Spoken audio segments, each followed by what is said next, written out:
Hey everyone, welcome to the Spring 2015 North American Challenger Series playoff time. I am David Freak Turley. Alongside me is a man guilty of bracketeering, Aiden Zyrian Moon. Hey man, I am innocent until proven guilty. Never catch me. Good luck with that one. Your lawyers suck. After battling through a 10-game, 5-week regular season, this is now where these 4 LCS hopeful teams have ended up. Today's match is 2nd seed TDK facing off against 3rd-ranked team Fusion. They will battle in a best-of-3 series for the right to advance to the Challenger Finals next week. And tomorrow's semifinal match features first place Enemy Esports as they take on Final 5. Whoever places first at the end of these playoffs will automatically enter the NALCS this summer, replacing Team Coast. 2nd and 3rd will play in the summer promotion tournament against Winter Fox and Team Dignitas, and that will take place on April 25th and 26th. And of course, the season's almost over, but don't worry, there are still tickets available to become a member of our studio audience and see the newest NALCS team next week. The Spring Challenger Finals take place on Wednesday, April 8th, live on the LCS stage here in Los Angeles. Just go to lolesports.com/tickets to get your seat today. Now let's focus back on today's best-of-3 matchup. It's about to begin, and it's Team Fusion going up against TDK. Now, when you go into the brackets, you get side choice. TDK, we're the higher seed, they get side choice in games 1 and 3. Team Fusion got side choice in game 2. Well, TDK chose red side and Fusion chose blue, which means all 3 games are Fusion blue and TDK red. Yep, so that's going to be the 2nd seed TDK and the 3rd seed Team Fusion here. Right. Last time they met, they went 1-1. So this is a match that's a lot closer than a lot of people would make it out to be. I don't think there's a clear favorite here. And so interestingly, I'm looking at the stats. Both teams won when they were blue side, so maybe that's going to be crazy. I don't know. Either way, let's check out the starting lineups. We're going to start with Team Fusion and their top laner, Chunky Fresh. Now, Chunky Fresh has been playing primarily best on melee champions. His Scion is #1. His Aurelia is his go-to afterwards. When those get banned out, he goes back to Lulu. The only other champion he's even played was a single game of Gragas in the very last game of the split. Otherwise, mostly utility bringing top laner. Yeah, he's utility, but he also has a little bit of a carry style. He's 3-1 on Aurelia, and that one loss was when they didn't have an Nintendude in the jungle. They had a wild Mimo in that first week. Yeah. It's also worth pointing out his CS differential at 10 is +8. That's actually usually from them lane swapping a lot. And who else to talk about in lane swaps with their jungler Nintendude X. He's also had a very big, I would say, improvement in style this year. When you think about that guy back when he was on Team Coast in the LCS, he got very little farm, whole lot of deaths, kept trying to camp for his solo laners back when he was with Zion and Shifter, and it didn't work very well for Nintendude himself. But now he's playing Nidalee, he's playing Sejuani, he's getting a lot of farm onto himself. You can see his CSD is actually positive as well. And I actually really like how Nian's playing this split. Or Nintendude's playing this split. Nintendude. It's always hard. Their names are so close. But he's also been very adaptable, too. He used to be like Elise only guy in the jungle. He's immediately expanded to Rek'Sai, picked up the Nidalee when it was good, and now he's migrated towards Sejuani so quickly that the fact he's picking up these champions at such an alarming rate is a big strength for Team Fusion. Yeah, he was playing Sejuani before it was cool in 5.5, but she's always cool. Yeah. Freljord. Unless you're playing Bear Cavalry, much less ice in that one. Either way, we're going to move over and talk about Team Fusion's mid laner now in Huhi. Huhi actually has a pretty defined style. You can tell from his champion select right there.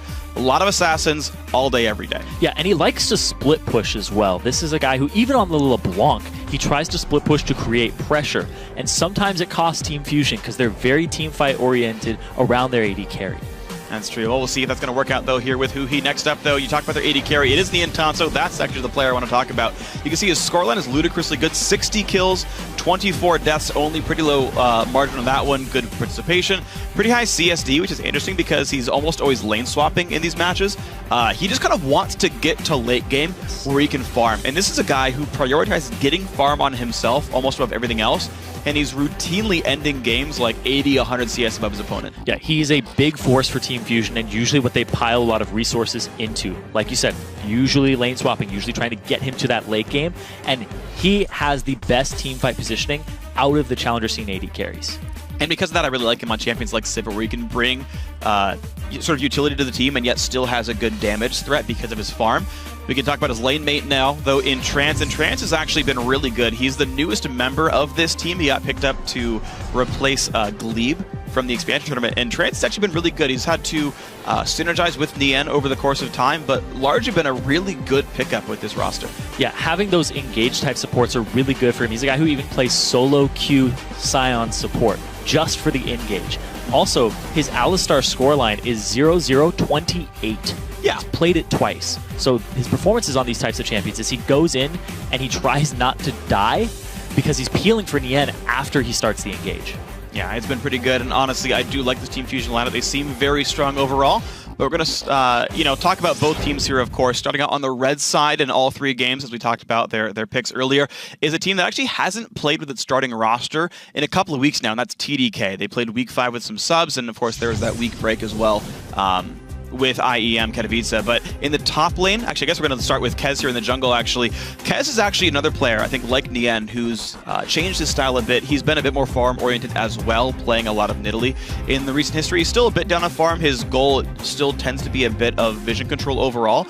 And also, we talked about how Nintendo started playing Sejuani early in 5.4. Kez last week still played Vi twice. He's actually been playing more early aggressive junglers, kind of like Rush over in Team Impact, but Team Impulse. But either way, Kez, pretty good so far in Challenger, and I haven't really seen him play tanks yet. Yeah, he also picked up a Nidalee very quickly, which allowed and opened up TDK to play poke compositions. Yeah. At the beginning of the split, they were 2-0'd by enemy, and it was really a question of, do they have more up their sleeve? Are they just a one-dimensional team? And he added a lot of dimension by expanding his pool. I agree. There's one dimension that's really good in this team, and it's their top laner, Seraph. Seraph, you guys know about him in Counterlogic Gaming. He's even wearing the jersey in that shot right there.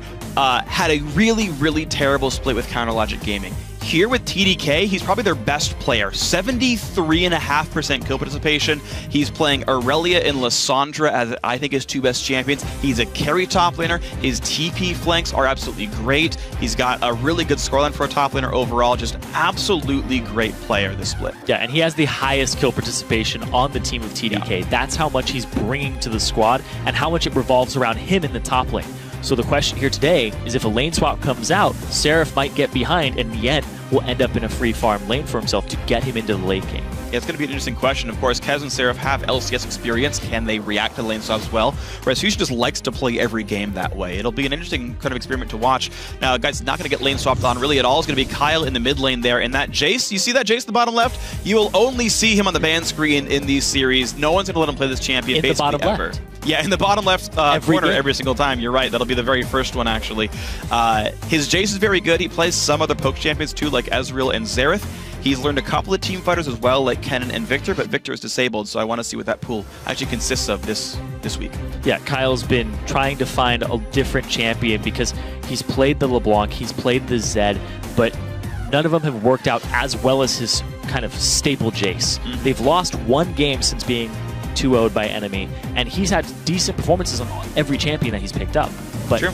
He needs to find another one that's going to give him the type of performance he has on that Jace. Well, we'll see what else TDK can pull up here. We're going to go now to their bottom lane, and LuiGG has actually had, I think, a pretty lackluster season so far. The stat I want to point out is the fact that he's on the number 2 seeded team in the playoffs, and he's got more deaths than kills on an AD carry. Yeah, it's really just kind of how much they focus on that top lane, right? Mm-hmm. The fact he also has really high kill participation. He's actually very close. I think he's almost tied with Seraph. It's about, yeah. They're around the same percentage there. But the fact that he's kind of supplementary damage to the team fight, he's not the carry of this team, despite playing AD carry role. Sure. I was going to see how well his utility can stack up, though. We're going to go now to their final member of the roster, Smoothie on support, the newest member of this roster as well. It was going to be Con Kwan in the preseason, but they decided to go with Smoothie here. And it's kind of tricky for this man because he is the only non-Korean speaker on the roster. TDK plays in Korean. Thankfully, Kez speaks English and Sarah speaks some. They can translate for him a little bit, but he's kind of playing very much outside his native tongue, and yet even still he finds a really good sort of gameplay throughout the team. Yeah, he's playing a lot of Sona, a lot of champions that have a lane presence that help LuiGG get through the laning phase. And if you were looking at those stats very closely, we have the CS differential at 10. Mm-hmm. Everybody on TDK, except for Smoothie, has a negative CS differential at 10. Yeah. And then if you look at everybody on Fusion, everybody has a positive CF differential at 10. So when you combine those two, you're expecting, from at least a statistical standpoint and history, that Fusion comes out with about a 10 CS advantage in every lane. That's true. We'll see if the early game lead seems to matter enough here. Of course, the question for us as well is just TDK, what style are they going to end up playing? Are they going to get those poke teams in with the Xerath and the like? Are they going to just play big team fighters with Cannon and whatnot? And also just, I really want to see how that top lane matchup actually fares with Seraph versus Chunky Fresh, because I think that's the biggest edge I would give TDK as a team as a top lane matchup, and then see how they can abuse that. Yeah, but Chunky Fresh is no pushover either. No, of course he plays carry top laners too. He likes to have that type of impact on a fight, but he does it with more split pushes. You can see that his kill participation was around 57%, which means he's not grouping up for these fights that Nien's a part of. Nien has the high 60s. Yeah. Right? So Chunky Fresh is just a pressure creator on the map more often than not. Yeah. And the other question for me then is also what Team Fusion shows up today? Which version of the team? The fun stat I like to say for Fusion is that they are undefeated in the Challenger Series on air. They're the only team to beat Enemy Esports. They did it on a Wednesday broadcast. Off air? Not so much. Yeah, off air they're 1-4. They've lost to every single team except for CLG Black, who was the last place team off air. So the question is, it's Tuesday, but it's on air. Which curse is going to be broken here? Fusion has to pick one. Well, they won on a Tuesday one time, though. Right. So I don't know if it's so much a curse as it is something that's against it. But the live broadcast one, I want to stick with that one. All right, live broadcast one it is. Anyway, Team Fusion, though, I'm surprised they're allowed to play that, but they already get Sejuani for Nintendo X.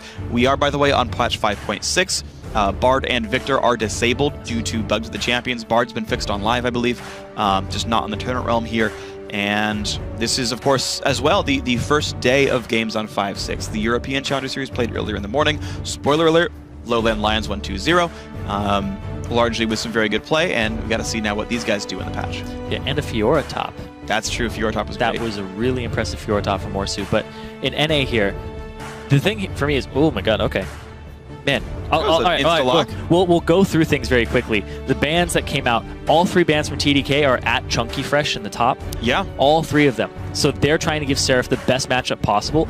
And TDK also selected Red Side all 3 matches for last pick. And I assume it's for Seraph to have a good matchup in the top lane to know what he's up against. Well, right here, though, if you're TDK, you got to pick your top laner here because you already know you're going to be facing up against a Rumble. I am a little bit sad to see the TDK banned Aurelia away. I get it. Again, it's a ban away from Chunky Fresh, but it's one of Seraph's best champions as well. And Fusion is kind of putting together a team fight comp right here. It's fun to see the Urgot come in. Of course, we've only seen a couple of Challenger games since those Urgot buffs, and these guys clearly care about it. But Sejuani Rumble is just such a scary team fight presence. Yeah, the fact that those ultimates layered over each other can just win you a mid-game team fight, even if you're behind, because Rumble does not need a lot of gold to be effective. Nope. Just 2 items, including the boots, and you're fine. That's true. And even still, though, if you do get ahead on Rumble, as we saw in the TIP versus CLG game 2 days ago, you can just straight win your lane if you're ahead. Yeah, you just melt people with Flame Spitter. It's really easy. TDK, though, they want that matchup to be Mundo. Pretty melt-proof, I would say. And then the Ezreal actually makes for an interesting flex pick because that could go for Louis GG or it could go for Kyle in mid. Yeah, they're coming out with these picks very, very quickly. You can see the teamfight presence on Team Fusion that's already been drafted. Then TDK, they got ways to start fights. We have the Rumble in the top lane up against the Mundo from Seraph. Now, Mundo for Seraph, he became an unkillable beast the last 2 times we saw him on this champion. They also, Go ahead. Yeah, they also played it with poke comps. Exactly. Nidalee's still up, and they didn't go for the Nidalee. They went for the Rek'Sai instead early on. Well, she's still got long-range AP skills, you know, shoot her from underground. I mean, and Ezreal's mid is there, so they're like... That was nerfed. That is no longer a viable build. I'm not saying you're supposed to build it. At least he has a poke skill. Luden's Echo, Prey Seeker... Have you done it? No, I haven't. I hope you never do. I'm relying on you to play well in games with me, by the way, so don't screw this one up. Team Fusion, though, last few seconds, and they pick a hyper carry. It will be Jinx, not Kog'Maw there, which means it is Urgot mid after all. TDK have to now pick, all right, is it Ezreal versus Jinx, or is it Ezreal versus Urgot, and then who's going to go on the other lane? Ezreal versus Urgot? I would not want to be Ezreal versus Urgot, by the way. I guess you could farm from Q outside of... Okay. The E range. Okay, so it is kind of another poke comp here. Kyle loves Jace. Xerath has about the same type of pattern in a team fight, except for the all-in. Just the fact that he's poking and causing that pressure.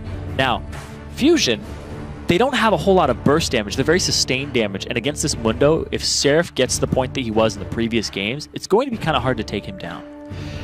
Yeah, I'm looking at sustained damage. I mean, Jinx, as long as she keeps up, and Nien is known for a player that's always going to get his farm, I think you can stay kind of on curve, and especially if Fusion do lane swap, he can stay ahead of the curve against Seraph, and it'll make life difficult.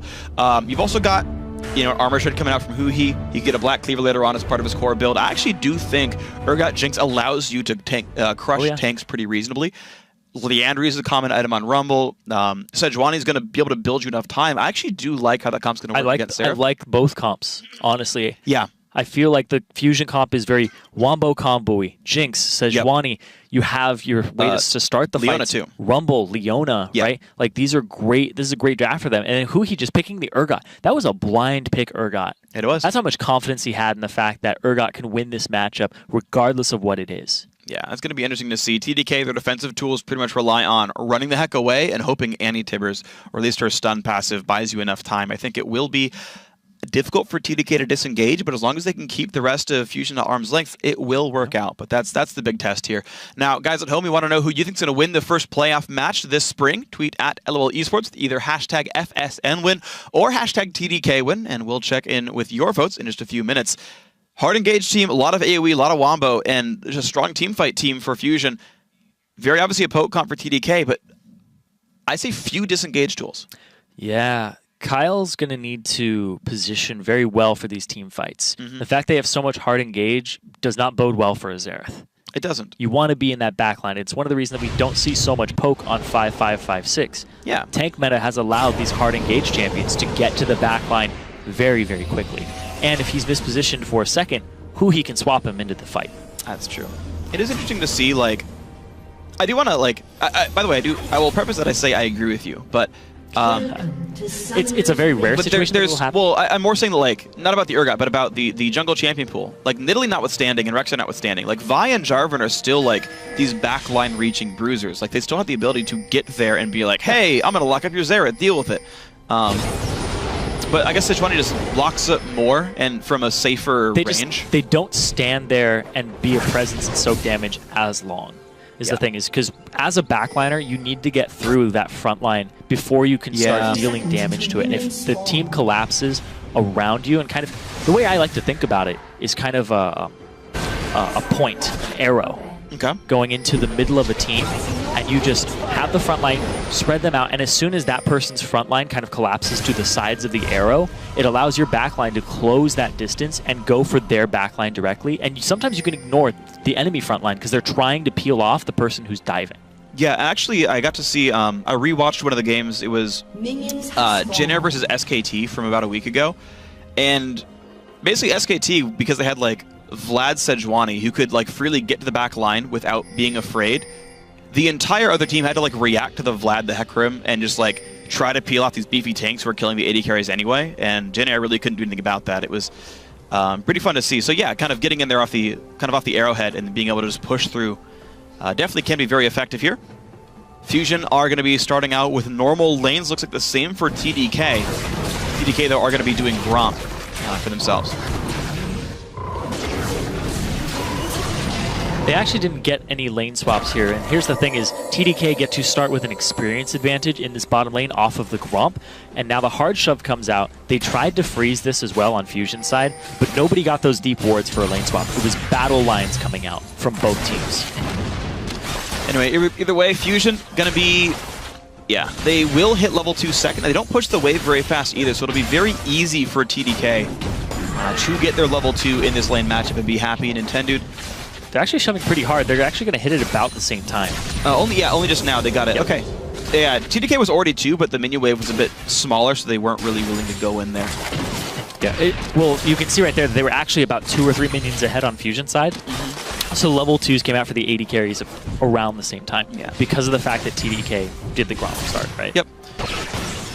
Gotta look at the rest of these matchups, though. Seraph already starting out very well against Chunky Fresh. Rumble did partially leash for Nintendo, but not for that long. Seraph, though, with a push lead, getting a lot of CS, pretty uncontested as well. It's pretty easy to regen up his Mundo here in this matchup, and he won't be getting harassed for quite a while, I think. Yeah.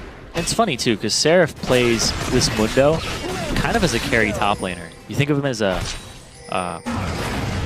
huge tank, but he likes to just run at the AD carries and try to kill them with his increased damage from Masochism. Yeah. Difficulty being, though, it depends what kind of AD carry you are. If you're behind his Graves, you don't do anything. If you're no crit Callista, you don't do anything either. But a Jinx with an Urgot Armor Shred, like, I generally think, and I said it in Champ Select, I feel pretty confident that the back line of Fusion is going to be able to deal with Mundo. The question is, though, what supplementary damage comes out? Exactly. Because when Andy drops the Timbers on you, and Rek'Sai shows up, Mundo shows up, Xerath just gets to help. Just gets to press R, and you lose health anyway. So there's always that sliding scale of how much damage you can lose. The way I'm predicting these fights to go is TDK are going to try to poke Ezreal, Xerath before they engage, soften up the opponents, and when they see the opportunity, it's the engage from Smoothie with the follow-up from Kez and Seraph, possibly TP flanking. And Fusion, they want to start the fight fast. They want to see as soon as they see the opportunity, they're going to take it to engage, because you don't want to get softened up from TDK's comp. Absolutely agree. And we'll see how much softening can happen, though. Fusion playing plenty of armored champions there. Urgot, Battlecast skin. Not too soft himself. We'll see how the rest of it goes. Actually, pretty well-armored team overall, right? Sejuani, Rumble, Leona. Yeah. The Intense was skimping, but it's okay. Hey, sometimes when female characters wear less armor, they actually have higher defense. That's how that works sometimes, oddly enough. Video games. Video game logic, guys. Kez, though, wearing plenty of chitin to keep himself safe. I mean, Chunky Fresh saw him enter here through those wards they have placed. Question is, how long will he wait? Because Kez can get away with just recalling really safely and cleanly. And he's going to walk towards the Scuddler. Oh. Kez is like, oh, darn it, it's a speed shrine. That decreased range. So you can actually still, on 5-6, you can get around it from the ramp. But you can't go through it in any way, shape, or form. Yeah. So you can sneak in basically from top lane to blue buff. Yep. Or bot lane to blue buff on the other side of the map. But that's the only route that's actually unnoticed. Speaking of bot lane to blue buff. Yeah, I mean, Nintendo saw basically Kez on that side of the map. Kez actually sticks out somewhat. Nintendo already smited, so he gets the wolf spirit, but Kez chasing him out, has smite himself for the wolf when he wants it. And they will not chase Nintendo in, as the Fusion bot lane pushed enough that the dual lane couldn't help. I'm very surprised that Kyle has not taken a lot of damage in this matchup. He's sacrificing CS to Urgot and Huhi to make sure that he doesn't eat these Noxie and Corrosive charges and the Acid Hunter follow-ups. Yeah, very impressive stuff overall, I got to agree. Every time that cooldown seems to be up, you're seeing very smart play by Kyle to stay safe. And any harass that does come down, though, Huhi, with the Flask start, really not taking any damage here. At least any meaningful damage that sticks. So, happy thing for Fusion in the mid lane. Overall, the game sits at a very slight CS lead thanks to their mid and bottom lane here, actually. But this is what to expect with the CS differential at 10, right? Fusion usually, even when they go 2-on-2 and don't lane swap, they usually have a CS advantage over their opponents. The thing is, transitioning that has always been a difficulty for Fusion. They get it to the late game, their team fights are good, but they struggle with closing the game out sometimes. So in the playoffs, if you want to make it as far as possible, closing out games is what you have to do. You have to win at least 6 games. That's true. You got to do a good job for this one. We'll see what these teams can do. Now, Fusion, they got to 4. Huh? 4 games. Yeah, 4 games. I was like, it's not best of 5s, it's best of 3s. Yeah, either way, you got to win enough games to go in, and if you can only win a couple, then you go to the promotion tournament, and you got to win a BO5 there. So you got to watch the scaling too of the enemy team, especially when you're put on a timer. So Fusion like late game comps because it allows them to, if they struggle at closing out the game, they at least are still scaling. Yeah, they'll always be able to win a team fight later on in the game, and that's a nice thing to fall back on, is that you just don't feel pressure to make plays. And of course, sometimes you can feel pressure from your opponents, but so far, Kez in the fighter jungler, Nintendo on the tank, Nintendo hasn't felt pressured all game. It's been a really safe road for Sejuani. He's level 5, not far from getting the ulti. Yeah, as soon as you get that Bammy Cinder, the Bammy Cinder pronunciation, still in the works, either or. The thing is once you get that item on Sejuani, she actually becomes a bit of a duelist in the jungle. You can't really bully her out as easily as you used to in the past. Her weakness is kind of covered by that. Yeah. She gets good damage output, significant damage output when you are in base contact with her. Yeah, and basically the first 2 clears getting a little bit easier helps that quite a bit as well. Even goes for Rangel's Trailblazers to make that one even easier, and Nintendo's got to feel plenty happy. Finishes the Cinderhulk 8 minutes in. Not a bad clip, I gotta say. He gets the blue buff without any problems at all. And Nintendo, he's 6. He's got a Cinderhulk. He's got mana. I'm gonna see him gank. It's actually a very interesting thing in this bottom lane with the first purchases. Because you have the Manamune coming in, you have the tier from Louis GG as an 80 carry Ezreal. Yeah. Usually you'll see the Trinity Force first item. Because the build-up to it is safer in lane than a tier. It is a little bit, but basically, I find... But you have to buy a tier now if you're going to buy it. Yeah, you got to buy tier first, you're going to buy it at all. And you actually really want to make sure you can back for tier and pickaxe. And thankfully, he had enough farm, even though he was down a little bit, that he got to basically use the BF sword recall timing to get Smoothie 6. tier pickaxe. Yeah, there's kill pressure, but it's going Smoothie.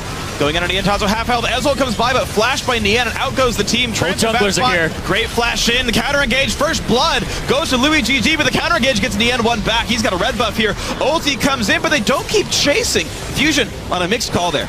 Both TPs used, both junglers present, and it's a 1-for-1 kill, but first blood does go over to the Ezreal. So Louis GG, he's going to have some help in this laning phase. He struggled in the past in the lane, but the level 6 power spike came out, and they immediately pressed it. Trance did not have ulti just yet. Ouch. Yeah, really good recalls then, and good play by TDK to get those levels in. The Gromp actually paying off a little bit in that case, since there was more total experience the team was able to acquire in that lane. And a very, very well played situation. The end of that point earlier about Manamune is you're only down 25 AD. It's not a very big deal. Oh, man. And once you finish Manamune, you're actually pretty much on parity. Yeah, exactly. Because as soon as he gets that bonus AD from having the mana and the passive of it. This is actually very interesting. As soon as Kyle gets hit with an Noxian Corrosive Charge, if he doesn't dodge it, he throws the E out. It's a very immobile Urgot. True. And it's very easy to land that skill shot. But it looks like Dragon here for TDK. Oh, nicely played there. The bot lane forced to get away, and looks like everyone else felt safe. Seraph stayed down there, whereas Chunky Fresh went top. So TDK, they sacrificed a lot of farm on Seraph to secure Dragon #1. Now he's going to have to recall and make his way back to the lane, but he's going to sacrifice a couple of waves to do that. And you can see here, it just hit 10 minutes. CS at 10, very heavily in who he's favored. 93, 94 CS, 10.5 minutes in on that Urgot. It's very close to almost perfect CS. Yeah, it's really impressive stuff overall by him, especially considering he had to recall at least once to get the Manamune himself. Who he's got to feel pretty good about this one. Niantanzo sitting on a red buff, and Zerk Greaves is pretty cool as well. He can start abusing that range advantage, being Jinx, having 4 points in switcheroo with that. There's more presence here for Nintendo in the game at the moment, because Kez, he gets a Sight Stone before completing his jungle item. That's how much he prioritizes vision, but it's not going to help him in a 3-on-3 in this bottom lane. And it's not unless they can sneak a ward down. Louis GG could always just toss a random Q out there. Trance has the ulti now. He's, oh! Two-man stun, they catch Smoothie as well. Ulti traded back in, but the first kill picked up cleanly. Kez now under his turret, forced around. Ulti gets him! Niantanzo 2-0-1. This is going to be a turret. Immediately, the ultis from Nintendo this game have been on point, throwing them at a cluster of people so it explodes and gets multiple. That immediately swings the game in their favor by 2K, picking up the turret off the back of it. Absolutely massive performance there. Good stuff there. Nintendo, dude. We talked about it last time we played Sejuani about 3 weeks ago. Yeah. And it said, like, every time his ult was up, he seemed to be in a lane ready to gank. He says, let's do it in the bot lane. Their flashes are down. Louis had a good reaction to E out, but he lived, to be fair, but Smoothie, no such luck. Yeah, and this is the thing too, is they ganked bottom, he blew the ultimate, he got flashes previously, so he knows that they can't be up yet. He has those timers, immediately, return gank. TDK had a little bit of a false sense of security because they had done Dragon and placed so many wards around that area. Kez was off on the wings and saw them pushing. He was ready for the counter engage, but it looked like he was just trying to bait instead of thinking that Nintendo was actually there already. Yeah, really, really great stuff then. So Team Fusion, their early game lead, they don't have to lane swap. They can go straight 2-on-2, and they win that duo lane really cleanly. Giant amount of items on Niantanzo, and they trade him to the top lane here. They're sneaking in. Knock down turrets and maybe get a kill. They're trying to sneak their bottom lane into this top lane. They'll give up some free farm to Louis GG, but as soon as they push this turret, they're all going to come out of the bush and start getting turret damage, just so it's a very, very quick push. And you're going to see it right here. They show themselves. Nintendo is here as well. It's a 4-on-3. They're going to try, but Kez is here. The ulti comes down. The Ignite is one. Do they have the burst required? The answer, not quite yes, but Kez unfortunately shows up and dies for the sin of doing so. 4 people still top lane. It's going to be a low health turret, but beware as TDK are still chasing in. Nintendo just got ulti back up. And they had to flash away from Kyle all the same, though. They get Kez. They traded Trance for it. Down bottom, though, we do see Louis GG has been pushing this turret. He's going to get that counter turret kill and get that gold a little bit closer. Only 700 gold behind. It's a very intense game. Both these teams, you can see why they're seed 2 and 3. Dude, I'm so impressed by TDK, though. The fact that they read that top lane move. Louis was just soloing bot lane with not a care in the world, hard pushing it. He actually ulted like 3 waves ago just to shove down harder. Smoothie and Kez were already on the way up. Kyle got the push lead, showed up top lane as well. TDK was ready for that essentially. And yes, okay, Kez did die, but they traded 1 for 1 and traded turrets as well. And Kez getting picked on this game a little bit. Yeah. You can see the jungle difference there. 100% kill participation for Nintendo. Same for Kez. 100% kill participation, but he's 3 of their 4 deaths. Yeah. Lucky thing though is he's the jungler, so he's not missing out on too much CS when he's off the board. That's true. You can clear your jungle back up, and you know, Rek'Sai a pretty fast clear all the same. TDK is still keeping up pretty good wards. You can see Transy and Tonso say, oh, there is a ward there. But you can see the Fusion playstyle. They keep playing around Ni and Tonso. They camp bot lane with Nintendo. Got a couple of kills. Send him top lane. Knock the turret down there as well. Immediately sends him mid lane, tries to push down a Xerath, but without Nintendo and Chunky Fresh making that dive work, which I guess they're doing now, they can't stop the Xerath wave clear. So it's really futile to be in this position, so now they have to start getting into the jungle. But actually, that turret's very close to going down. It's been poked down slowly but surely by Huhi just having pressure in this lane as Zergon. Every time Kyle roams, it's actually a large reason why. So, gonna see if they can do that one more time. A quick recall for Kyle, get some Sork Shoes and Umbrella Namicon. Seraph was already sent mid to get the wave pushed out first so that they weren't under pressure. Looks like Kyle does that pretty well. And of course, Seraph helps make sure that's the case. Once again, we just watched Ni and Tonso. Anytime you watch Fusion, you can pretty much just like auto-follow in the end. It's probably where all the objectives are going. The end is Fusion. Pretty much. And I do want to talk about this. Nien has been in the Challenger Series since the expansion tournament. Yeah. He had an amazing performance at expansion, and a lot of people were talking about how he showed that he is up there in caliber as an AD carry. Mm-hmm. He is the best teamfight positioning AD carry in Challenger scene at the moment, and that's his big strength, is that he gets the team behind him and they supplement that. They cover his weaknesses of the lane, and then they help strengthen and showcase where he's a good player, where he is the best player at a certain strength in the Challenger Series. Yeah, it's very impressive seeing him do it. Good job there. Securing their own blue buff for TDK was nearly a steal, but that gives time for Huhi to push down mid. 3 turrets to 1 now. Fusion sit on a 2,000 gold lead thanks to their destruction. Dragon is up as well, but Scuttler's been killed. Fresh blue to Kyle. Could be hard for TDK to stop this. An early ult. Like, really, I don't know why. It just spawned. He wants to aggro Fusion and have it deal damage. Make them fight for it here. TP. And who's going to win this battle, though? They jump right on it. Kyle, swap him in. And the poker has been poked out. Kez, very low as well, gets exploded. 3 for nothing on this fight. Not the kind of battle TDK wanted. That TP immediately told them where he was coming in, but they had focus on Kyle. They got in there, they got the ward coverage, and they immediately collapsed. I said at the start, they has to watch for the swap. You always have to respect the flash swap from Urgot, and it came in right onto that priority target. You can't cleanse that, it's a suppression. Yep, got suppressed pretty hard. You could see Kyle brought cleanse because he was afraid of Sejuani. Nintendo didn't even ult in that fight, they didn't need it. Big slow coming out from Rumble, you'd have to flash away from that one. Good plays. Fusion, they don't chase anymore. It's still early in the game. 17 minutes in, nothing else to push for the first little, after that battle. Get their own Dragon, they get a 3-kill lead, but that's all. Fusion have just been picking up these team fight kills. The thing that TDK needs to do is soften them up when they group up in Siege. But it's getting to the point where Fusion just has so much engage power with the Sejuani, with the Leona. You have to dodge so much and position so that you can clear waves, but not get engaged on. And it's very difficult to do, even with a Xerath. It really is, but you're going to see the Siege attempt there. Ulti brings Neon very low, and that's the power. When Fusion does things right, you see 3 people die right away. When TDK does things right, you see 3 people go down to half health and recall and get the turret away. And this is TDK trying to play their style here. Off of the only partial recall, really, of Fusion. They've not been able to buy everything they wanted to. Urgot and Jinx stuck back in the base. Rumble pops ulti to wave clear, and it actually buys them enough time to recall back. Great choice by Chunky Fresh. Yeah, they knew that was coming. Nintendo and Nien were poked out and had to back. This fight, though, they already have the wards. Huhi's off on the side. There's not enough appropriate coverage here. And man, he gets him as he flashes, too. Wow. Nothing to do about that one. Quick cleanup, and of course, the rest of the team is just on top of Equalizer. I'm actually a little bit surprised TDK was willing to battle once that Equalizer dropped down. I think they could have They're also split at the start. Salvaged one or two of those deaths. Yeah. They're split at the start, and Fusion immediately just wanted to go after one side, land the equalizer, and rush it, and it worked out for them. Good things, of course. When you're the Rumble team, having them engage on you is a good thing to have. They oftentimes run through choke points. You try to post up in the big open areas right in front of them, so they have to funnel in, and that equalizer was very, very good. Chunky Fresh, his first Rumble of the split, and it's been absolutely great here.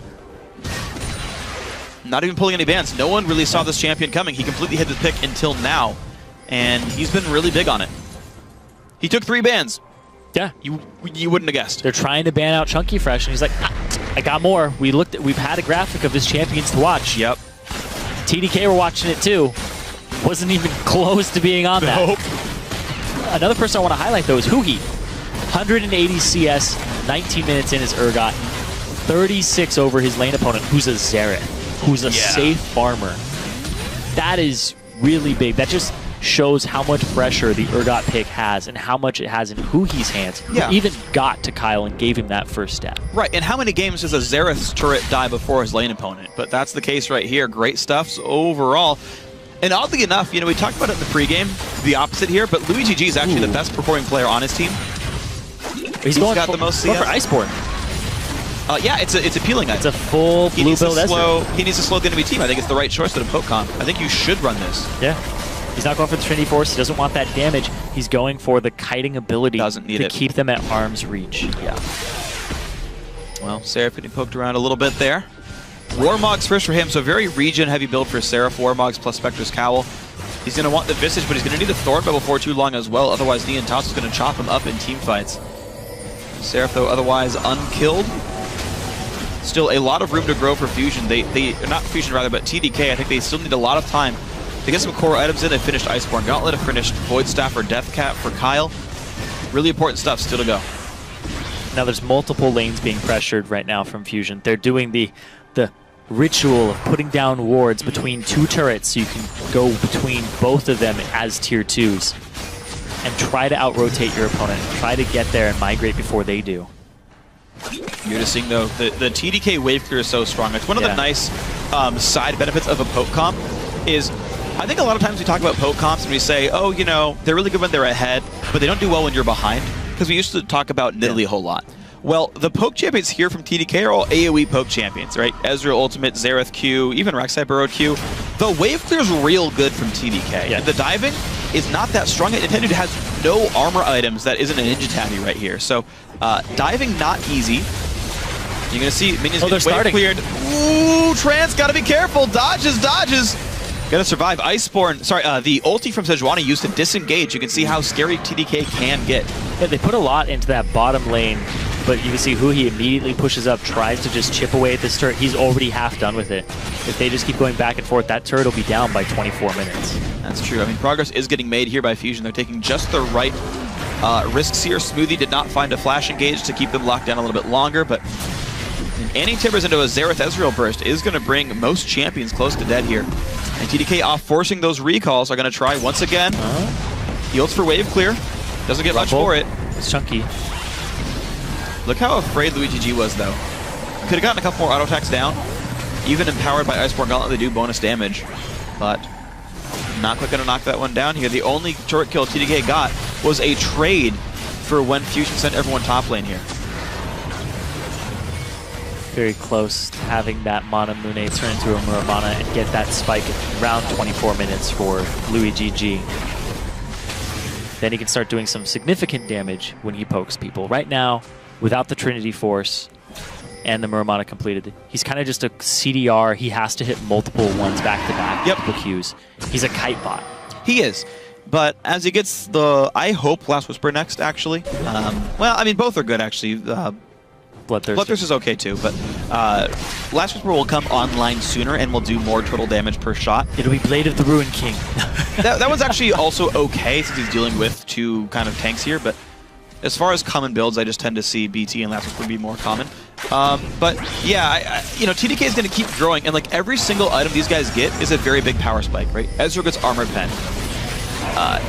The Xerath's going to get a Death Cap or a Void Staff. He's actually still waiting on that, sitting on 1,400 gold, still slowly farming up. That's Void Staff he's got money for right now. Death Cap's still 1,000 away, but like those are really big power spikes as well. Like really big champion comes online type power spikes. Like Rumble's already there. Sejuani's already there.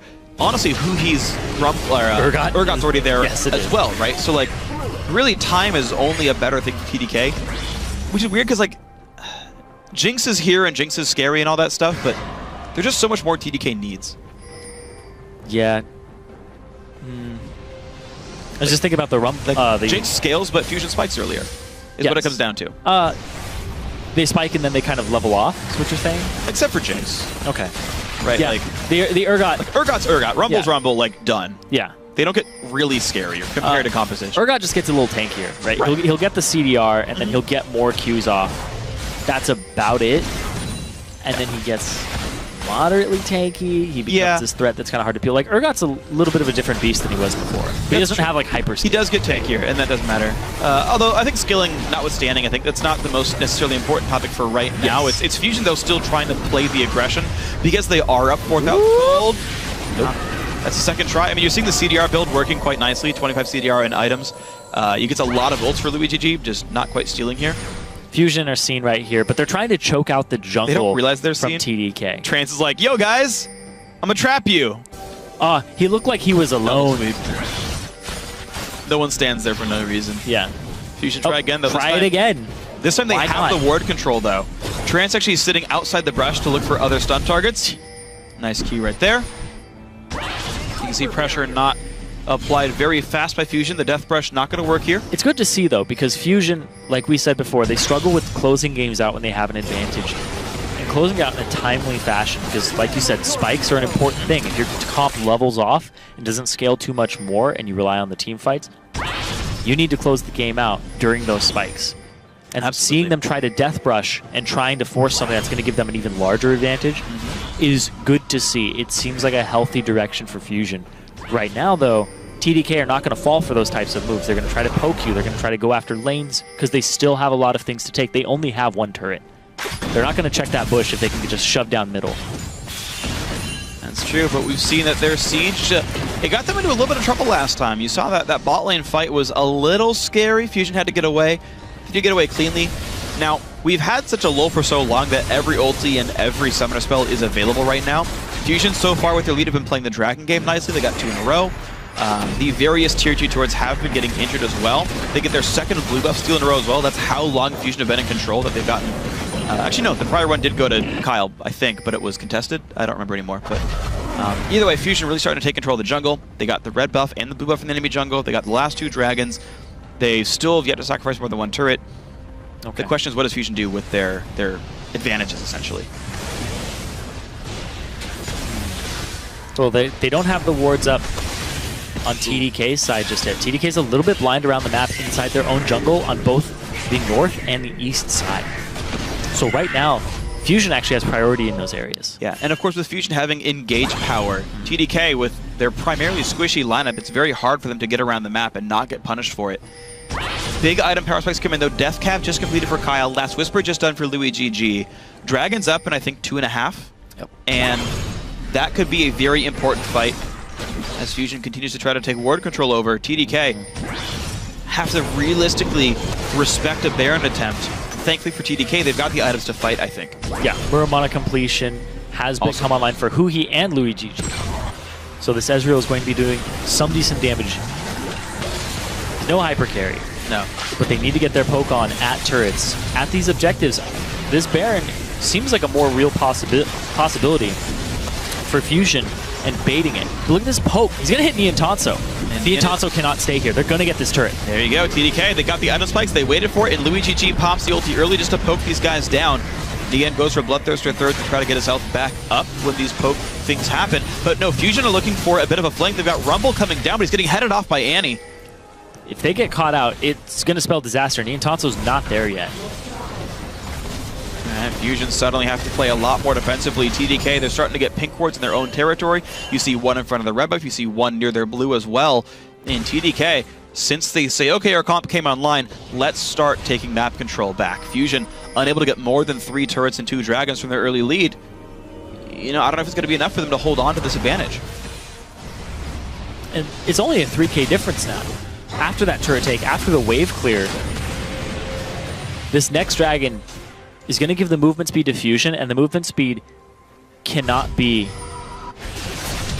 overstated, especially right now, because you're trying to crack these tier 2s. Getting between them faster than the enemy team is extremely important, and that's how you start getting even more gold and actually start building an advantage, because TDK, honestly, they're still very, very much in this with this competition. Yeah. And here's the thing too, is Louis GG, we've talked about his season.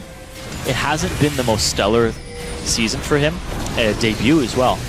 But the fact that his comp relies on his Ezreal poke. Yeah. The consistency of his skill shots and landing them. He's been getting true shot barrages on good targets to force them back. So the fact that this person who hasn't been performing too much on this team is now a big focus on it is a huge thing for TDK. If he becomes very reliable, it's going to be very scary for Fusion in this best of 3. Yeah, if Louis GG starts really kind of playing amazingly, TDK becomes an even scarier team. Yeah, mid Trance is flanking. Okay, who's going to get this fight? Seraph, TP comes in on the targeted minion here, but TDK has to run to the left-hand side. Nintendo does not find the engage just yet. Kez and Seraph split off by themselves. Ulti into the back line, but Smoothie goes in as well. Who's going to be taking the damage? Kez gets chopped down, and a great equalizer comes through. Seraph down the back line. Smoothie getting burned alive. He's going to go down. 2 kills in so far. Seraph, will it be a third? The answer is yes. Louis GG now forced to run away with Iceborne Gauntlet, but the flash swap comes in. 4 kills picked up. Fusion with a big lead off that fight, and looks like they target Baron. And a big misplay from TDK. You set yourself up to be flanked by the team fight comp as a poke comp. They're going to get Baron off of this. And Trance finds Kyle, so does who. He should be a quick kill onto the Xerath. And that is an ace kill credit going over to Trance. 30-minute Baron. Fusion find the team fight they were looking for the last 10 minutes. And they find a handful of tools to help them get more turrets to start closing out the game, because they've meandered around. They've gotten 10 more kills than their opponent, but they haven't given any up. They've given up small objectives. And this fight, perfect collapse by Fusion. Nintendo ultis the back line. Smoothie ultis the enemy back line on Fusion, but there's no damage follow-up because Kyle and GG are stunned. Yeah. And that's the big thing as well, is just in sort of considering the various classes of the champions being picked up, fighter jungler is going to have a much harder time in general team fights. Like, you can see what Sejuani was able to do that Kez on Rek'Sai was not. And I mean, just a very, very good team fight by Fusion. Now with Baron buff on for the next 2 minutes or so, the melee minions getting, I think it's 75% damage reduction, will be from champion specifically, will be hard for TDK to clear away, and it means that Nian Tanso in that rocket form can keep chunking these turrets down. You were talking about the fighter jungler of Rek'Sai not doing too much. It's a little bit that he's behind, but also Rek'Sai in the current meta is an early game facilitator of lanes. You have to gank your lanes early on to give them advantages, and Kez went for the early sight zone, prioritized vision, and Nintendo got 6, wasn't harassed in his jungle, shows up to lane on cooldown of his ultimate every time to affect it and give Nian Tanso the core point. Oh, speaking of ultis. Well cleansed for Kyle, but the damage still coming through. The backline fight comes in and Smoothie gets dropped down. Seraph can regen, but so what? There's no damage left on the roster. Maybe not though. Trance forced to dodge, gets away from all of them. It's going to be a living Leona here as the second wave minions come on in, and TDK forced to just play wave clear. Yeah, TDK, after experiencing this game and the way it's been going, I have to think that next game, they're not going to throw 3 bans at Chunky Fresh. There's no reason to. He's 4-0-4. He's one of the best performers on the team here. You got to ban Sejuani, and especially the fact that you are red side every game for TDK. Yeah. They're going to first pick it every game. Right, he can get whatever he wanted here. Yeah, so I think Sejuani ban, you're absolutely right. And I think Fusion should literally first pick that no matter what is left on the table. That is the #1 champion for them, I believe. Nintendo went on LOL Esports and gave a quote on an article about how good Sejuani was. Right. He's like professing to the world. Like it's like amazing before Season 4, saying, guys, here's my champion pool. Yeah. Nintendo's like, guys, here's in my opinion the best jungler in the game. You think he's not going to first pick that? Man, you cray. He always going to pick that one. Oh my gosh. Really? Yeah, always going to pick it. Okay. I wasn't a fan of Cray. I think that's just, it's just not, yeah, that's fine. I'll give it to you. Why not? I don't know. Why aren't you a fan of Cray? Anyway, being Cray, speaking of that. Yeah, who he? 3 levels up. He's 3 levels up over Seraph. Seraph taking, apparently we can see that Muramana better than Seraph. Bit of a tear pun there. Nope, nope, nope. Top lane gonna go down pretty easily. Fusion now just really splitting apart TDK. The 1v2. I don't know who's gonna lose this one. He can win this. Yeah, he gets the first one. And here comes a rumble. Swaps in Seraph for the extra stats. Why the heck not? When's the equalizer coming down? Do you need it? I guess you can. Seraph gonna fall for this, and 2 more kills come in. And it's gonna be maybe game very soon here. Dragon 3 still on the board. Number 4 in a minute and a half, but there's still time to push things in. Bottom lane and him about to be under pressure. Top lane already getting hit pretty hard. There's this huge level advantages, not just gold, level advantages for Fusion. They've hit level 3 ultimates on multiple champions, and TDK don't have those yet. A bit of a bad split by Fusion. Trance is like, is Face taking the back line? Flashed away, does not get hit by the ulti, but Trance will die just kind of needlessly here. Doesn't care. Gives him the inhib, and by the way, bot is getting pushed as well. Chunky Fresh, who he not stopped whatsoever. 2 inhibs down against a poke team. That's rough. They're just going to have all these waves crashing into their base. They just have to group up mid as the team fight team and start a fight mid lane. That's all they have to do here from Fusion's side. It's going to be very quick for them to start closing out this game. It's going to be absolutely, I think, a cakewalk now for Fusion as they go to end this game right here. One last recall. Dragon and 40 if they want to go for it. Why the heck not? But TDK now for the next 4 minutes straight have to sit inside their base and slowly kill down cannon minions.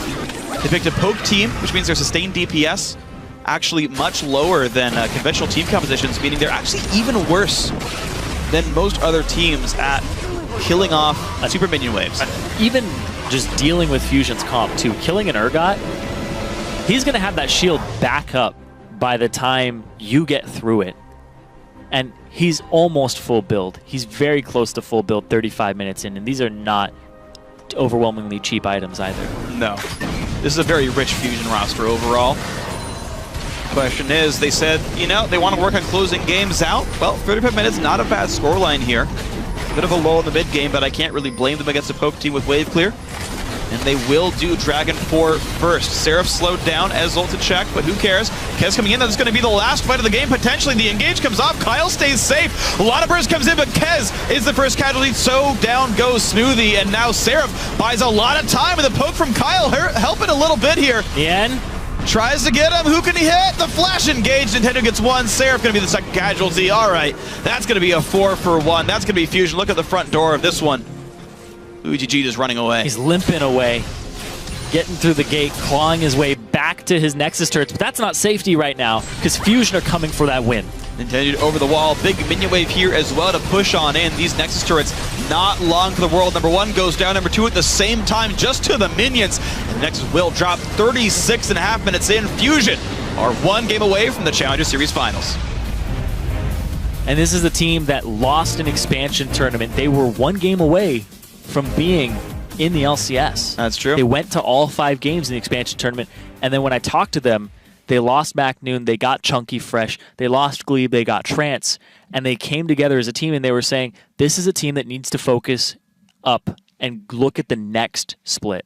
Yeah. So they stayed together through that with this core roster of theirs, which is great to see, because a lot of people after that type of thing fall out. They don't want to keep going. They want to go do other things, and they were focused and said, we need to practice. We need to work on our roster. And they have such a great support staff, too, to help them learn from their games. And right now, apparently they don't always lose the first game. Yeah, well, that was the other thought, is you just need a tune-up game to say, how do these guys play? And then put your own spin on things. Looks like Fusion had a fast start. The camping from Nintendo was great. He got 2 successful ganks off in a row that turned into a turret kill. They lane swapped really cleanly, I thought, and knocked down turret after turret, getting kill after kill as well. And they just used the Neon Tonso battering ram, 4-0 and 9.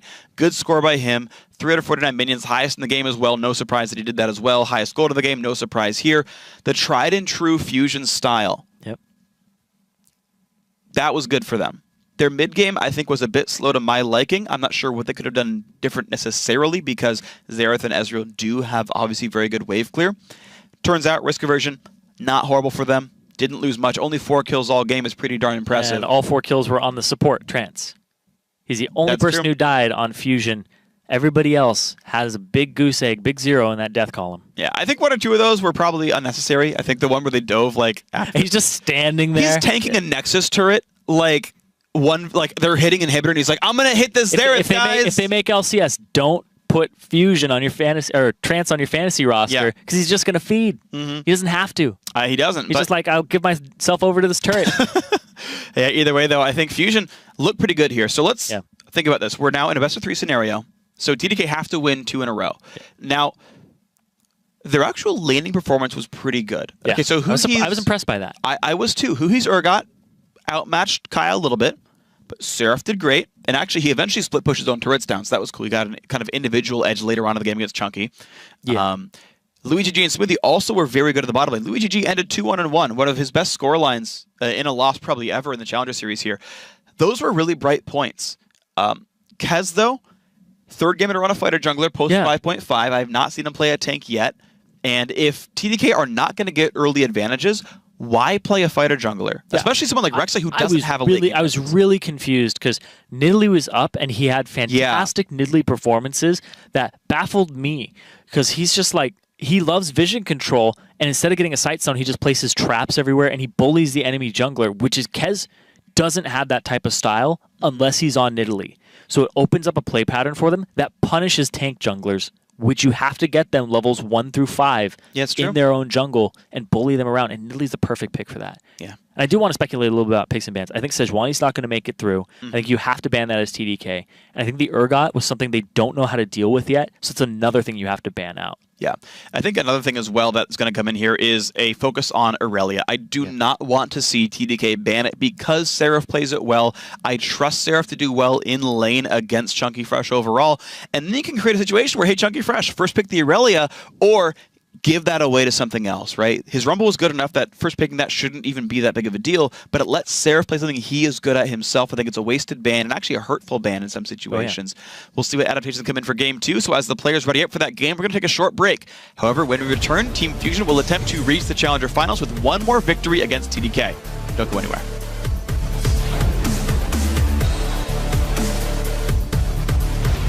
Two-man stun, they catch Smoothie as well. Ulti traded back in, but the first kill picked up cleanly. Kez now under his turret, forced around. Ulti gets him right on a Kyle, swap him in, and the poker has been poked out. Kez very low as well, gets exploded 3-0 on this fight. Into the back line, but Smoothie goes in as well. Who's going to be taking the damage? Kez gets chopped down, and a great equalizer comes through. Seraph down the back line, Smoothie getting burned alive. Kez coming in, that's going to be the last fight of the game potentially. The engage comes off, Kyle stays safe. A lot of burst comes in, but Kez is the first casualty.